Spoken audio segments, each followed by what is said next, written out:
വരുന്ന തദ്ദേശ നിയമസഭാ തെരഞ്ഞെടുപ്പുകളിൽ രണ്ടും കൽപ്പിച്ചുള്ള ഒരു പോരാട്ടത്തിനാണ് കോൺഗ്രസ് തയ്യാറെടുക്കുന്നത്.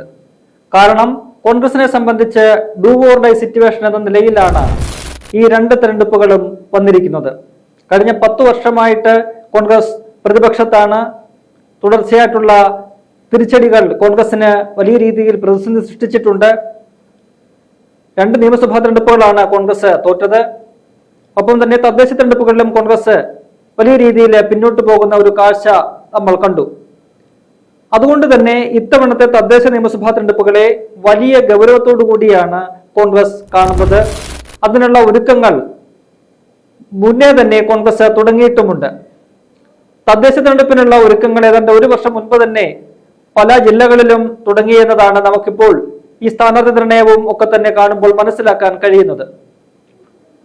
KPCCയുടെ പുനഃസംഘടന സംബന്ധിച്ച് പല കോണുകളിൽ നിന്നും വലിയ രീതിയിലുള്ള വിമർശനങ്ങൾ ഉയർന്നു.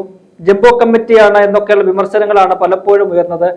എന്നാൽ കോൺഗ്രസിന്റെ ആ ജംബോ കമ്മിറ്റി കോൺഗ്രസ് വലിയ രീതിയിൽ തങ്ങൾക്ക് വലിയ ഒരു പ്രയോജനപ്രദമായ രീതിയിൽ അതിനെ എങ്ങനെ മാറ്റിമറിക്കാം, എങ്ങനെ അവരെ പ്രവർത്തിപ്പിക്കാം എന്നൊരു ആലോചനയിലേക്കാണ് KPCC നേതൃത്വം പോയിരിക്കുന്നത്. ഇപ്പോൾ അതിനനുസരിച്ചുള്ള ചില തീരുമാനങ്ങൾ കഴിഞ്ഞ ആഴ്ച തന്നെ ഉണ്ടായിട്ടുമുണ്ട്. 3 വർക്കിംഗ് പ്രസിഡന്റുമാരാണ് നിലവിൽ KPCCക്കുള്ളത്. ആ 3 വർക്കിംഗ് പ്രസിഡന്റുമാർക്കും ഈ 14 ജില്ലകളുടെയും ചുമതലകൾ വീതിച്ച് നൽകിയിരിക്കുകയാണ്. PC വിഷ്ണുനാഥിന് 5 തെക്കൻ ജില്ലകളുടെ ചുമതല നൽകിയിട്ടുണ്ട്. തിരുവനന്തപുരം, കൊല്ലം, പത്തനംതിട്ട, ആലപ്പുഴ, കോട്ടയം ജില്ലകളുടെ ചുമതല PC വിഷ്ണുനാഥിനാണ്. ഇടുക്കി, എറണാകുളം, തൃശൂർ, പാലക്കാട്, മലപ്പുറം എന്നീ 5 ജില്ലകളുടെ ചുമതല മറ്റൊരു വർക്കിംഗ് പ്രസിഡന്റായ AP അനിൽകുമാറിനാണ് നൽകിയിരിക്കുന്നത്. ശേഷിക്കുന്ന 4 ജില്ലകൾ, അതായത് കോഴിക്കോട്, വയനാട്, കണ്ണൂർ, കാസർഗോഡ് ഈ 4 ജില്ലകളുടെ ചുമതല നൽകിയിരിക്കുന്നത് വർക്കിംഗ് പ്രസിഡന്റായിട്ടുള്ള ഷാഫി പറമ്പിൽ MP-ക്കാണ്. അങ്ങനെ ഈ 3 വർക്കിംഗ് പ്രസിഡന്റുമാർക്കും ചുമതലകൾ വിധിച്ചു നൽകുന്നു. ഒപ്പം തന്നെ 13 വൈസ് പ്രസിഡന്റുമാർ KPCCക്കുണ്ട്. ആ 13 വൈസ് പ്രസിഡന്റുമാർക്കും ഓരോ ജില്ലകളുടെ ചുമതല നൽകിയിട്ടുണ്ട്. കൂടാതെ ഇനിയിപ്പോൾ KPCC സെക്രട്ടറിമാരുടെ ഒരു ലിസ്റ്റ് വരാനിരിക്കുന്നു. എന്തായാലും നിയമസഭാ തെരഞ്ഞെടുപ്പിന് മുൻപ് തന്നെ ആ ലിസ്റ്റ് വരും എന്നാണ് നമുക്ക് മനസ്സിലാക്കാൻ കഴിയുന്നത്. എന്തായാലും തദ്ദേശ തെരഞ്ഞെടുപ്പിൽ നിലവിലെ ഈ ഒരു സംഘടനാ സംവിധാനം ഉപയോഗിച്ചുകൊണ്ട് ശക്തമായ ഒരു പ്രവർത്തനത്തിലേക്കാണ് കോൺഗ്രസ് പോയിരിക്കുന്നത്. വളരെ പ്രധാനമായിട്ടും കോൺഗ്രസ് കാണുന്നത് വടക്കൻ ജില്ലകളായ ആ 4 ജില്ലകളെയാണ്. അതായത് കോഴിക്കോട്, വയനാട്, കണ്ണൂർ, കാസർഗോഡ്. നിലവിൽ തദ്ദേശ തെരഞ്ഞെടുപ്പ് നോക്കിയാലും നിയമസഭാ തെരഞ്ഞെടുപ്പ് നോക്കിയാലും കോൺഗ്രസിന് ശക്തമായ ഒരു തിരിച്ചടി നേരിട്ടുള്ള ജില്ലകളാണ്. ഈ 4 ജില്ലകളിൽ കോൺഗ്രസിന്റെ ഒരു കുത്തക ജില്ല എന്ന് പറയാവുന്നതാണ് വയനാട്. അവിടെ പോലും കഴിഞ്ഞ തദ്ദേശ തെരഞ്ഞെടുപ്പിൽ ഒരു തിരിച്ചടി കോൺഗ്രസിന് നേരിട്ടു. ജില്ലാ പഞ്ചായത്ത് ഭരണം കിട്ടിയെങ്കിൽ പോലും അത് LDF UDF അംഗബലം തുല്യമാണ്. ടോസിംഗിലൂടെയാണ് അവിടെ കോൺഗ്രസിന് പ്രസിഡന്റ് സ്ഥാനം ലഭിച്ചത്. മറ്റ് 3 ജില്ലകളുടെ കാര്യം നോക്കുകയാണെങ്കിൽ കോഴിക്കോട്, കണ്ണൂര് ഒക്കെ തന്നെ CPM-ന്റെ ഒരു അപ്രമാദിത്വമാണ് നമുക്ക് കാണാൻ കഴിയുന്നത്. കാസർഗോഡ് സ്ഥിതി വ്യത്യസ്തമല്ല. നിയമസഭയിലും സമാനമായ രീതിയാണ്. നിയമസഭയിൽ ഈ 4 ജില്ലകളിൽ കൂടി 32 സീറ്റുകളാണുള്ളത്. അവയിൽ UDF-ന്റെ കയ്യിലുള്ളത് 8 സീറ്റുകൾ മാത്രമാണ്. അതിൽ കോൺഗ്രസിനുള്ളത് 4 സീറ്റുകൾ. അതിൽ 2 സീറ്റ് വയനാടും 2 സീറ്റ് കണ്ണൂരിലുമാണ്. മറ്റ് 2 ജില്ലകളിലും കോഴിക്കോടും കാസർഗോഡും കോൺഗ്രസിന് സീറ്റുകൾ ഒന്നും തന്നെയില്ല. അതുകൊണ്ട് ഈ ഒരു സാഹചര്യം വിലയിരുത്തിക്കൊണ്ടാണ് കോൺഗ്രസ് വടക്കൻ ജില്ലകളുടെ ചുമതല ഷാഫി പറമ്പിൽ MP-ക്ക് നൽകിയിരിക്കുന്നത്. നമുക്കറിയാം ഷാഫി പറമ്പിൽ എന്ന് പറയുന്നത് കോൺഗ്രസിന്റെ ഒരു ട്രം കാർഡാണ്, തുറുപ്പ് ചീട്ടാണ്. കോൺഗ്രസിന് എവിടെയും രംഗത്തിറക്കാൻ കഴിയുന്ന ക്രൗഡ് പുള്ളറായിട്ടുള്ള, പവർഫുൾ ആയിട്ടുള്ള, കേരളത്തിൽ ഇന്ന് കോൺഗ്രസിന് അവതരിപ്പിക്കാൻ കഴിയുന്ന ഏറ്റവും ഊർജ്ജസ്വലനായിട്ടുള്ള, എല്ലാവരാലും സ്വീകാര്യനായിട്ടുള്ള ഒരു നേതാവാണ് ഷാഫി പറമ്പിൽ. അതുകൊണ്ട് തന്നെയാണ് ഈ 4 ജില്ലകളുടെ ചുമതല ഷാഫി പറമ്പിലിന് നൽകിയിരിക്കുന്നത്. അത് ചില ലക്ഷ്യങ്ങളോട് കൂടി തന്നെയാണ് ഷാഫിയെ ആ ചുമതല അവിടെ ഏൽപ്പിച്ചിരിക്കുന്നത്. അത് ആ ചുമതല ഏറ്റെടുത്തുകൊണ്ട് ഷാഫി പറമ്പിൽ അവിടെ പ്രവർത്തനവും ആരംഭിച്ചിട്ടുണ്ട്. നമുക്കറിയാം 2024 ലോക്സഭാ തെരഞ്ഞെടുപ്പിൽ പാലക്കാട് MLA ആയിരിക്കെയാണ് വടകരയിലെ അംഗത്തിനായിട്ട് ഷാഫി പറമ്പിലിനെ പാർട്ടി നിയോഗിക്കുന്നത്. അവിടെ CPM-ന്റെ KK ശൈലജയെ പോലെ സമുന്നതയായ നേതാവിനെതിരെ പോരാട്ടത്തിനിറങ്ങി 1,14,000-ൽ പരം വോട്ടുകൾക്കാണ് ഷാഫി പറമ്പിൽ മലർത്തിയടിച്ചത്. ആ തെരഞ്ഞെടുപ്പിൽ ഷാഫി പറമ്പിലിന് ആ മണ്ഡലത്തിൽ മാത്രമല്ല ആ മേഖലയിലാകെ കിട്ടിയ ഒരു സ്വീകാര്യത വളരെ വലുതാണ്. അത് അവിടെ മാത്രം കിട്ടുന്ന ഒരു സ്വീകാര്യതയല്ല ഷാഫിയെ സംബന്ധിച്ച്. ഈ കേരളത്തിലുടനീളം ഷാഫിക്ക് ആ ഒരു സ്വീകാര്യതയുണ്ട്. ഇന്നലെ പാലക്കാട് കൽപ്പാത്തി രഥോത്സവമായിരുന്നു.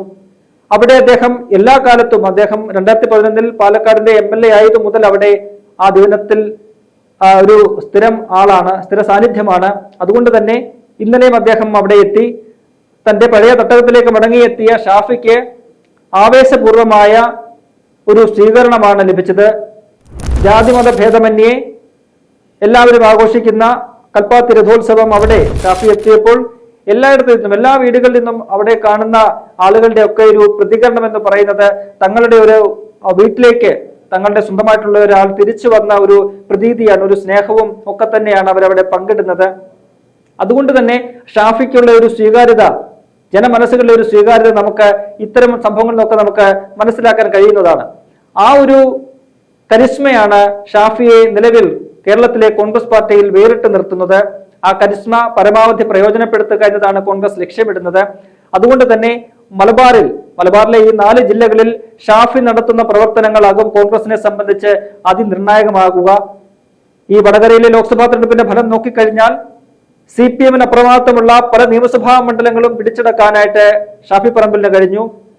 അവരവിടെ മൃഗീയ ഭൂരിപക്ഷത്തിൽ ജയിക്കുന്ന മണ്ഡലങ്ങളിലൊക്കെ തന്നെ, കോഴിക്കോട് മണ്ഡലങ്ങളിലൊക്കെ തന്നെ ശക്തമായ തേരോട്ടം നടത്താൻ ഷാഫി പറമ്പിലിന് സാധിച്ചു. ആ ഒരു ജനസ്വാധീനം, ജനപിന്തുണ അത് വോട്ടാക്കി മാറ്റുക, വരുന്ന തദ്ദേശ തെരഞ്ഞെടുപ്പിലും നിയമസഭാ തെരഞ്ഞെടുപ്പിലും വോട്ടാക്കി മാറ്റുക എന്നതാണ് കോൺഗ്രസ് നേതൃത്വം, UDF നേതൃത്വം ലക്ഷ്യമിടുന്നത്.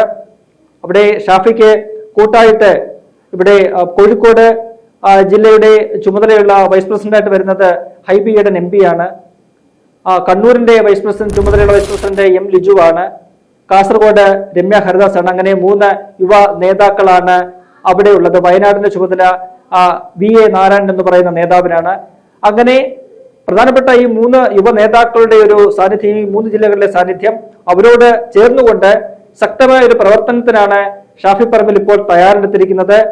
അത് CPM-നെ വല്ലാതെ വിരളി പിടിപ്പിച്ചിട്ടുണ്ട്. നമുക്കറിയാം, അടുത്തിടയ്ക്ക് ഷാഫി പറമ്പിലിനെതിരെ വടകരയിൽ CPM നടത്തിയ ഒരു അക്രമവും ഒക്കെ തന്നെ നമുക്കറിയാം. പോലീസുകാർ നടത്തിയ ഒരു അക്രമം നമുക്ക് അറിയാവുന്നതാണ്. ആ വിഷയത്തിൽ ഇതുവരെയും പ്രതികളെ അറസ്റ്റ് ചെയ്യുക അല്ലെങ്കിൽ അതിനെതിരെ എന്തെങ്കിലും നടപടി പോലീസിന്റെ ഭാഗത്ത് ഉണ്ടാവുകയൊന്നും തന്നെ ചെയ്തിട്ടില്ല. എന്തായാലും ഷാഫിയുടെ അവിടുത്തെ നീക്കങ്ങൾ ഓരോന്നും, ഈ തെരഞ്ഞെടുപ്പ് തന്ത്രങ്ങൾ ഓരോന്നും കോൺഗ്രസിനെ സംബന്ധിച്ച് അതിനിർണായകമാകുന്ന ഒരു ഘടകമാണ്. തദ്ദേശ തെരഞ്ഞെടുപ്പാണ് ആദ്യത്തെ ചുമതല ഷാഫിയെ സംബന്ധിച്ച്. ഈ 4 ജില്ലകളിലും മികച്ച ഒരു പ്രകടനം കോൺഗ്രസിന് UDF-ന് നടത്താൻ ഉതകുന്ന തരത്തിൽ ഷാഫി അവിടെ കരുനീക്കങ്ങൾ നടത്തുന്നുണ്ട്. പല അപ്രതീക്ഷിതമായിട്ടുള്ള നീക്കങ്ങളും അവിടെ ഉണ്ടാകുമെന്നാണ് നമുക്ക് മനസ്സിലാക്കാൻ സാധിക്കുന്നത്.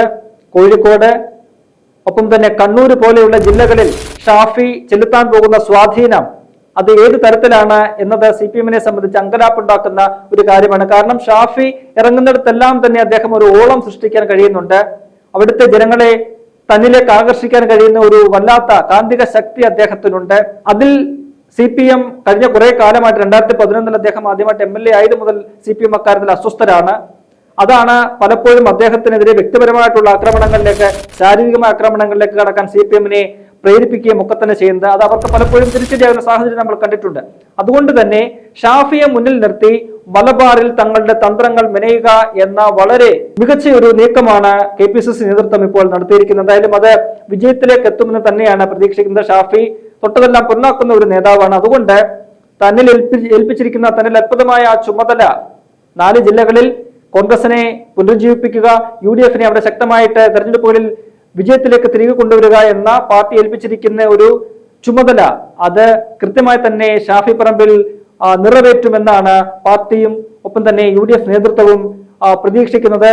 അതിനൊത്ത ആ പ്രതീക്ഷ പൂർത്തീകരിക്കാൻ പറ്റുന്ന രീതിയിലുള്ള പ്രവർത്തനങ്ങളാണ് ഷാഫി പറമ്പിൽ ഈ ചുമതല ഏറ്റതു മുതൽ നടത്തുന്നത് എന്നാണ് മനസ്സിലാക്കാനും സാധിക്കുന്നത്.